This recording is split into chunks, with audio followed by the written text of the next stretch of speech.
नमस्कार. सन्माननीय व्यासपीठावर उपस्थित सर्व मान्यवर, समोर उपस्थित सर्व बंधू, उपस्थित सर्व व्यापारी वर्ग, 252 पंढरपूर मंगळवेढा विधानसभेच्या प्रचारासाठी मी आज इथे उपस्थित आहे. शेवटचे 2 दिवस राहिलेत. उद्या 5 वाजता प्रचाराची सांगता होणार आहे.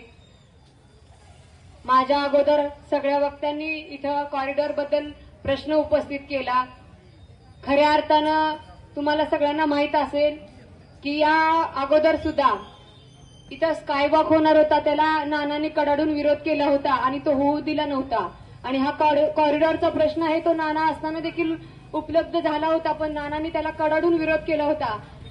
नानांच्या जाण्यानंतर त्यांच्या घरातील एक प्रतिनिधी म्हणून मी तुम्हाला या अगोदर पण काही लोकांशी माझी इथली चर्चा झालेली आहे. मी तुम्हाला शब्द दिलाय की तुम्हाला विचारात घेतल्याशिवाय किंवा इथल्या प्रत्येक घटकाचा विचार केल्याशिवाय इथल्या उपस्थित असणाऱ्या लोकांच्या एकाही विटेला धक्का लागू देणार नाही. हा शब्द मी भालके कुटुंबातील एक प्रतिनिधी म्हणून तुम्हाला देतेय. आज या भागातील अनेक आपण बघतो, या मंदिर परिसरात अनेक छोटे मोठे व्यावसायिक व्यापारी इथं गेल्या पिढ्यानं पिढ्या आपला व्यवसाय चांगल्या प्रकारे करत आहेत. तसं बघायला गेलं तर 2 मोठ्या वाऱ्यातच आपला व्यवसाय कुठंतरी थोडा मोठा चालतो. आणि आज इथं मंदिर आहे म्हणून आज आपण इथं व्यापारी वर्ग आपला व्यवसाय करू शकतो. कारण ही संधी जी दिलेली आहे ती आपल्याला देवानं दिलेली आहे. तर आज इथं आपण बघतोय की या भागात ज्यावेळेस हार, फुलं, माळा विक्रेत्यावर ज्यावेळेस अन्याय अत्याचार होतो, चुडे विक्रेत्यावर बायकांवर अत्याचार होतो, त्यावेळी वेळोवेळी भालके कुटुंबातील आदरणीय नाना असतील आणि नानांच्या जाण्यानंतर मी स्वतः आदरणीय दादा आणि मी स्वतः यांच्या पाठीमागे उभा राहण्याचं काम केलेलं आहे.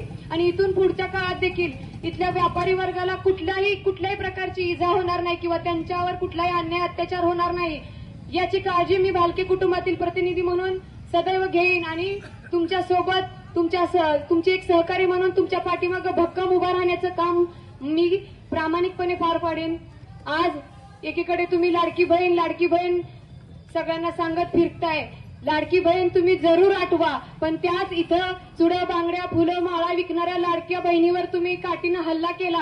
त्यावेळी तिच्या पाठीमागं त्यांचा भाऊ म्हणून उभा राहिलेला आदरणीय भारत नाना देखील तुम्ही नक्कीच आठवा. कारण तुमच्यावर ज्यावेळेस कुठल्या प्रकारचा अन्याय होतो त्यावेळेस लोकप्रतिनिधी झोपलेले असतात, ते कुणी इथं येत नाहीत. त्यावेळेस ते कसे येतील? त्यांना गरिबांची जाण पोटतिडकी असली पाहिजे. लोकप्रतिनिधी आज कॉरिडॉरचा विचार केला तर लोकप्रतिनिधीच कॉरिडॉरचा ठेकेदार इंजिनियर आहे.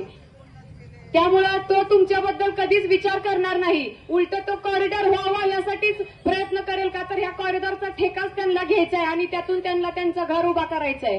गोरगरिबांच्या पोटावर पाय द्यायचं काम हे लोकप्रतिनिधी करणार आहेत. त्यांना कुठं तर मुळासकट उपटून टाकायचं काम इथल्या प्रत्येक नागरिकांनी, इथल्या प्रत्येक व्यापारी वर्गाने केलं पाहिजे.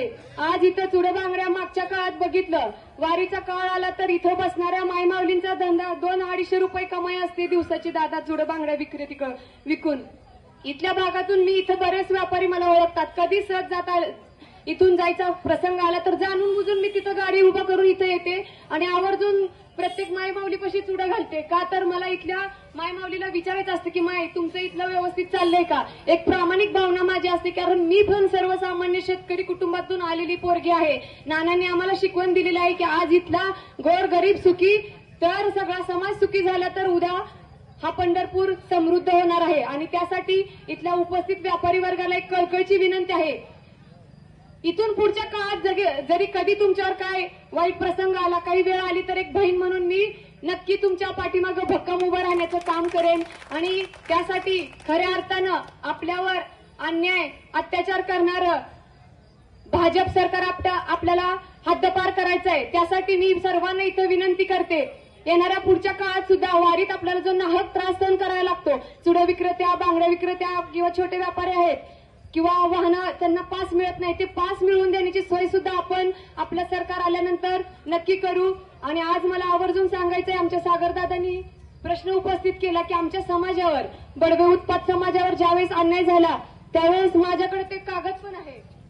नानांनी हा विधान सभेत तुमच्या बाजूने आवाज उठवला होता. 18/1/2019 साली. आज त्यांच्या घरातील प्रतिनिधी, त्यांच्या विचारांचा वारस म्हणून मी देखील तुम्हाला शब्द देते की तुमच्या समाजाचा नक्कीच विचार मी करेन आणि येणाऱ्या काळात देखील तुमच्या बाजूनी ठामपणे उभं राहण्याची भूमिका माझी असेल. एक बहीण, एक सहकारी म्हणून मला तुम्ही येत्या 20 तारखेला तुमची सेवा करण्याची संधी द्यावी. आदरणीय दादांना विधानसभेत पाठवण्यासाठी 20 तारखेला हाताचा पंजा या चिन्हासमोरील बटन दाबून प्रचंड बहुमताने विजय करा आणि तुमच्या सर्व अडीअडचणीत सोबत राहण्याची एक संधी भालके कुटुंबातील प्रतिनिधीला द्यावी अशी आशा व्यक्त करते. आणि येणाऱ्या पुढच्या काळात कुठल्याही अडचणीच्या काळात मला हाक द्या. तुम्हाला साथ दिल्याशिवाय मी अजिबात शांत बसणार नाही हा शब्द आणि ग्वाही तुम्हाला देते. आणि मला इथं बोलवलं, सन्मानित केलं त्याबद्दल मी आपल्या सर्वांचे मनापासून आभार व्यक्त करते. 20 तारखेला फक्त एक आशीर्वाद रूपी मी लेख म्हणून परत एकदा तुम्हाला विनंती करते, तुमची बहीण म्हणून विनंती करते की सेवा करायची संधी द्या. मागितले काय तर सेवा करायची संधी मागितले ती तुम्ही नक्की जरूर द्याल असा विश्वास व्यक्त करते. आणि परत एकदा सांगते, 4 नंबरचं बटन आपल्याला दाबायचं आहे, हाताचा पंजा. धन्यवाद.